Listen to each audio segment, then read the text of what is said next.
la unidad 9.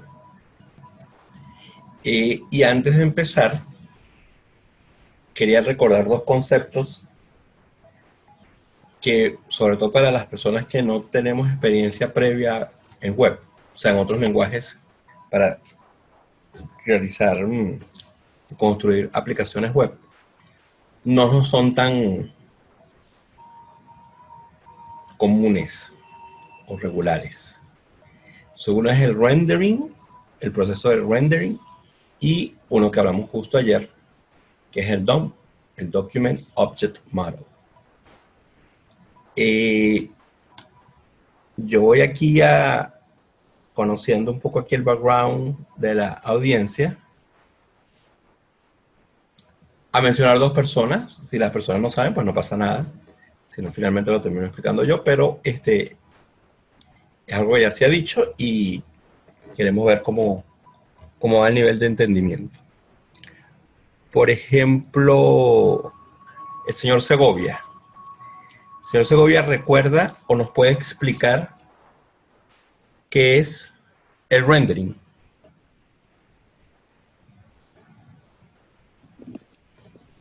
Bueno, lo que recuerdo es que el rendering es el proceso que se efectúa en el servidor y devuelve respuesta al browser. Perfecto, perfecto. Claro, así tal cual como lo explica, es algo bastante genérico. Eso es verdad lo que estás diciendo. Quizás yo le agregaría un poquito más. ¿Qué le agregarías tú? ¿Qué Bueno, le devuelve al browser? le devuelven ya el formateo de la página como tal, pues el proceso del formateo del código HTML se produce en el servidor y él devuelve ya ese formateo para mostrarlo al browser. Exactamente, exactamente. Es ese proceso que ocurre en el servidor que él devuelve. O sea, existe la petición primero desde el browser de una página cuando uno coloca un URL. Llega esa petición al servidor, el servidor procesa esa información y genera vamos a llamarlo formateo, bien, que consiste en código HTML. Adicionalmente también tiene o puede tener JavaScript y puede tener también CSS.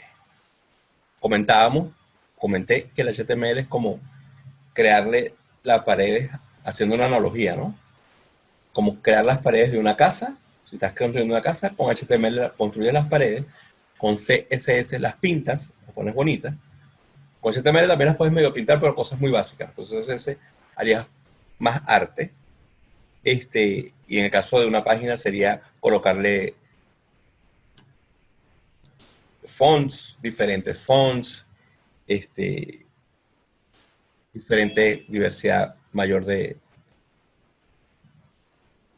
colores, o utilizar colores en otros lugares donde normalmente a lo mejor con HTML puro no lo pudieras cambiar. Y JavaScript le da un poco de funcionamiento, lógica.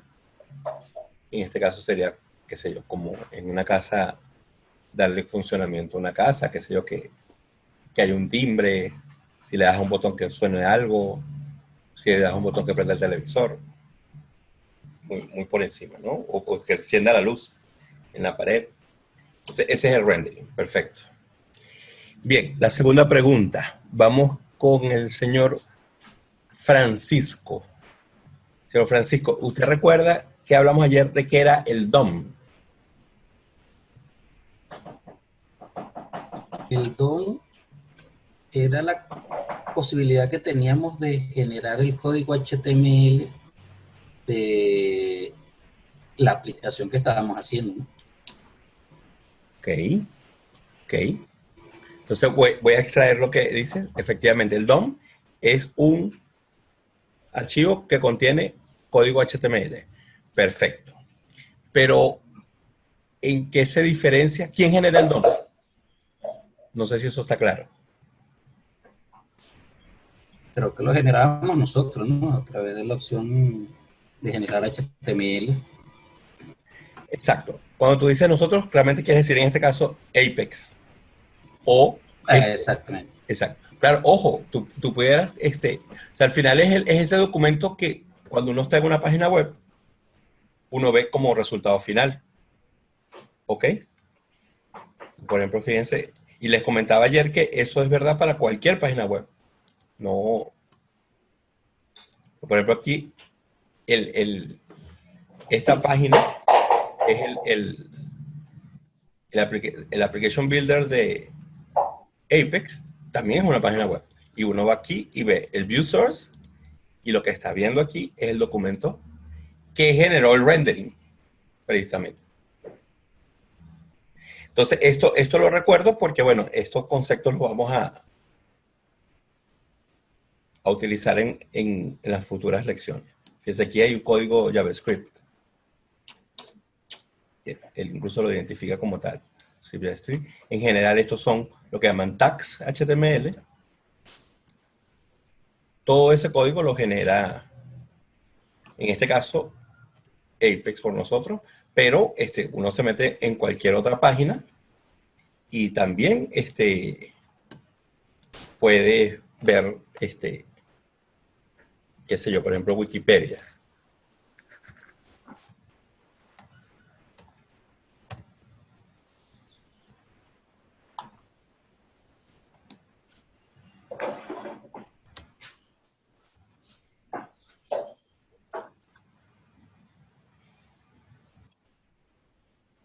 Buenos días, José Manuel. Hola. Ajá, esto es otra página web. No tiene nada que ver con Apex. Y uno va aquí y le dice, bueno, déjame ver el source. Y bueno, es igualito a un código HTML. Obviamente tiene otra estructura porque muestra otra información. ¿Quién la generó? ¿Cómo se generó? Ya, eso es algo que uno solo viendo el DOM no es necesariamente obvio. A veces puede ser que lo documenten, ¿no? Que diga, esto fue generado por, pero... Bien. Chévere. Entonces, ¿estamos claros en eso? Vamos al inicio de la unidad como tal. Hoy vamos a ver creando controles, Application Page Controls. Creating Application Page Controls. O sea, creando controles de la página en la aplicación. ¿Ok? Sí. Esa traducción ahí no quedó tan... Pero son controles de la página. Pues. Aquí vamos a ver diferentes tipos de items a nivel de página. Aprenderemos que podemos tener items a niveles de la página o a nivel de la aplicación. Cómo los vamos a crear, los utilizaremos y también haremos uso de botones. Entonces, ¿qué es un ítem? Ya desde hace rato hablando y de alguna manera, ya disculpen, se han utilizado porque, si mal no recuerdan, las cajitas que veíamos en la forma que se creó ayer, esos son items. Entonces tenemos diferentes tipos de items. ¿Y qué es un item? Básicamente, los que están familiarizados con lo que es un formulario HTML, es parte de lo que es un formulario en HTML, ¿ok? Entonces tenemos dos tipos de items, como comenté, los que están a nivel de la aplicación, Application Items, y los que están a nivel de la página. Ya veremos dónde se definen uno y el otro. Ejemplos de los items. Vamos a ver aquí, abrir esto un poco más, de los tipos de item, quise decir. Tenemos un text field, que es un texto genérico, no tiene mayor validación per se. Puedes poner cualquier información alfanumérica. Tenemos un text area, que es igual alfanumérica, pero para un texto un poco más largo, como para especie de observaciones. Aquí pone un ejemplo de descripción. ¿Ok? Tenemos un select list, que para los que venimos de Forms sería como la analogía, bien entre comillas. Ojo, estas analogías que yo hago con Forms son bien entre comillas, porque realmente hay un cambio de paradigma. ¿Ok? por todo lo que es el ambiente web. Select list es como una lista de valores. Al final es mostrar una lista de valores que puede ser bien estática, que yo diga ABC, o que venga algo leído de una tabla o de un query, un select que devuelva ciertos valores, qué sé yo, lista de empleados, lista de conceptos, lista de tipos de empleados. El switch es un tipo de item que define un valor sí o no, se apaga o se prende en general, por eso el concepto de switch. Tenemos un tipo de ítem específico para cuando son numéricos, o son números, quise decir. Entonces él ahí va a hacer una validación implícita de que no vayas a colocar caracteres. Tenemos un tipo de ítem que es bastante útil cuando vamos a utilizar imágenes, que es el file browse. Ya este ítem, tú al utilizarlo, ya él te trae out of the box la ventana para pedir para cargar la imagen y tener el acceso a ese archivo en el sistema operativo. Ya solo con hacer uso de ese tipo de ítem, ya eso está ya programado para uno. Ok, continuamos. Los ítems a nivel de aplicación están dentro de lo que se conoce, que hasta ahora lo hemos usado muy poco, porque de hecho creo que no lo hemos utilizado dentro del curso, que son los shared components. En general, los shared components, como la palabra lo traduce, son componentes que son compartidos dentro de la aplicación. Pues tenemos varias páginas, pero ahí pueden haber elementos que diferentes páginas utilicen exactamente el mismo componente. Uno de ellos son los items. Entonces yo puedo poner, esto es lo que sería análogo a tener una variable global en la aplicación. Ellos ponen aquí ejemplos, de hecho, me faltan 10 minutos para el cierre de la primera sesión. Uno puede colocar en items, pueden colocar computation processes, ahorita eso todavía no sabemos qué es, lo vamos a ver en la unidad 10. Pero se le puede pasar por valores vía URL. Y dice, puedes utilizar los applications items para mantener el session state. Ajá. Hablemos un poquito del session state, porque eso no es obvio para los que no venimos de web. Cada vez el manejo de las sesiones tiene que ver con lo que es el protocolo HTTP. A ver, todo esto web está basado en gran parte en lo que es el protocolo HTTP, que es esos letricas que uno coloca al principio de los URL. Hay un protocolo que está definido, ahorita no recuerdo cuál es creo que es la IEEE, quien define el protocolo, que define unos estándares. Entonces, dentro de esos estándares está el manejo de sesiones. Cada vez que uno se conecta a una aplicación web, se crea una sesión que es exclusiva para ese usuario que se está conectando en ese momento. O sea que yo incluso me puedo estar conectando en diferentes dispositivos, yo como humano, a la misma aplicación, pero en cada dispositivo voy a tener una sesión diferente, un número de sesión diferente. Entonces se le conoce como session state, al estado de la sesión, a toda esa información que se maneja ahí. Ahí yo puedo manejar el nombre del usuario que está conectado, puedo incluso colocar, y eso es verdad para cualquier lenguaje web, colocar información que entonces va a ser como global durante la sesión. ¿Ok? Continúo. Entonces, aquí en Share Components Application Items, uno coloca ese tipo de items. Ellos sugieren aquí, o colocan como ejemplo, uno pudiera colocar el número de la página donde uno está actualmente y lo guarda.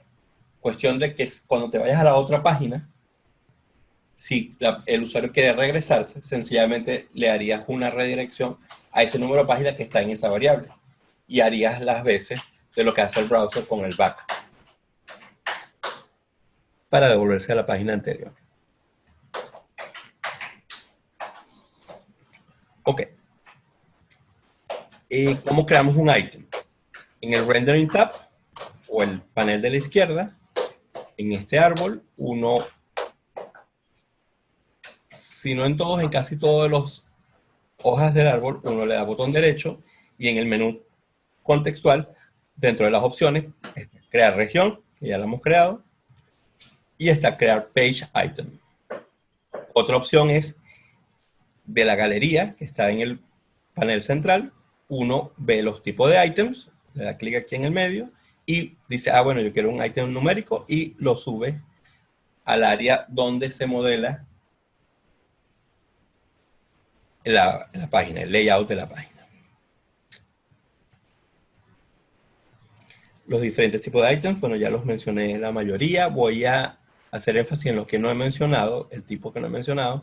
Tenemos, por ejemplo, los checkbox, el color picker, que es un item que te va a dar la paleta de colores completa para que tú escojas. Como vimos en el caso de los highlights, que ahí salía una paqueta de colores, es un color picker. El date picker, que la mayoría de los items que vienen, que son tipo fechas, ya los traen por defecto cuando uno crea la aplicación usando el wizard. Que te muestra un calendario y ya tú te mueves ahí con el calendario y al darle clic, él ya te guarda la fecha como tal. Para mostrar una imagen, para que el ítem sea, no tenga ningún, el usuario no lo pueda cambiar y solo sea para mostrarse, display only. Ya lo comenté, el file browse. O quieres ocultar el ítem, eso es bastante utilizado, o yo lo he utilizado también bastante y es bastante utilizado en cualquier entorno de programación. A veces hay variables que uno las utiliza, pero no las muestra, pues sencillamente son para procesos internos del programa. Este no lo he utilizado, honestamente, el List Manager, Number Field C, el password, bueno, es un poco más que obvio en cuando se usaría, que se usaría en los sign-in. No obstante, el sign-in en Apex, él ya te lo trae por defecto. Yo hasta ahora no tengo la necesidad de cambiarlo, pero si alguien quiere hacerlo desde cero, o quiere hacer un diseño diferente, qué sé yo, bueno, saben que colocarían aquí ese tipo de item. Está el pop-up LOV, que es diferente al select list. Este es el que yo más he utilizado, el select list. El pop-up LOV es una lista de valores igual, pero permite búsqueda dentro de los valores internos. Entonces, comentan que este es ideal para cuando la cantidad de valores que se devuelve son bastante amplios. Entonces, que el usuario a lo mejor quiera buscar. Y si son, qué sé yo, 5 valores, a lo mejor por una lista de empleados, tendría sentido esto. Pero si es una lista de 5, que se devuelven 5 valores siempre, aproximadamente, entre 5 y 10, esta sería más que suficiente. Los radio group, para cuando tienes que escoger solo una opción en específico. Y voy el shuttle, es interesante cuando tienes que también utilizar más de una opción. Tienes, por ejemplo, 5 opciones, pero puedes agarrar 2 de esas opciones para cualquier ítem. Eso, vamos a ver un ejemplo de esto. Aquí en una lámina más adelante. El switch, prendido apagado. Quería hacer mención adicional al Rich Text Editor. Me comentaba que me ayuda que eso es bastante utilizado, pues ahí prácticamente puedes colocar un archivo Word. Entonces, en el caso de que uno necesite crear cartas, uno puede colocar ahí un formato tal cual, como los que maneja WordPress. ¿Ok? No lo he utilizado, pero bueno, para que sepamos el alcance. Entonces, se podría decir un campo tipo memo. Bueno, yo no diría que es un tipo memo, aunque sí es análogo, porque el tipo memo pensaría que es más el text area. El text area. O sea, la diferencia es, ambos pueden ser textos largos, pero este va a tener caracteres que va a interpretar, en este caso, Apex, y te va a dar un formateo adicional. O sea, no es solo la cantidad de textos, sino que te formatea el dato como uno hace en Word, que le pone bold o le pone colores, todo eso. Entiendo que se maneja aquí en el Rich Text Editor. De hecho, esto es lo que uno conoce como RTF, que seguramente lo han visto por ahí. En Word uno puede devolver o crear archivos tipo RTF. Ok. Este era lo que le comentaba que era el shuttle item. Tengo varias opciones. Por ejemplo, aquí voy a definir los empleados de un departamento en específico. Aquí tengo la lista de departamentos. En este reporte le doy clic a mi link y me muestra, bueno, estos son los detalles. Este es el departamento que tú escogiste. Entonces, la lista de empleados de la empresa, dime cuáles son los empleados que pertenecen a este departamento. Mira, pertenece a este. Entonces, al estar aquí, pasar para acá, él te los quita de aquí. Y él después te devuelve esa lista de ítems separados por acá en redundancia, separador. Que ya después uno tiene que hacer una especie de parse. Continúo. Aquí ponen un ejemplo de cómo crearlo. Bueno, eso es mejor verlo en la realidad, pero bueno, como comenté, haz con el menú contextual.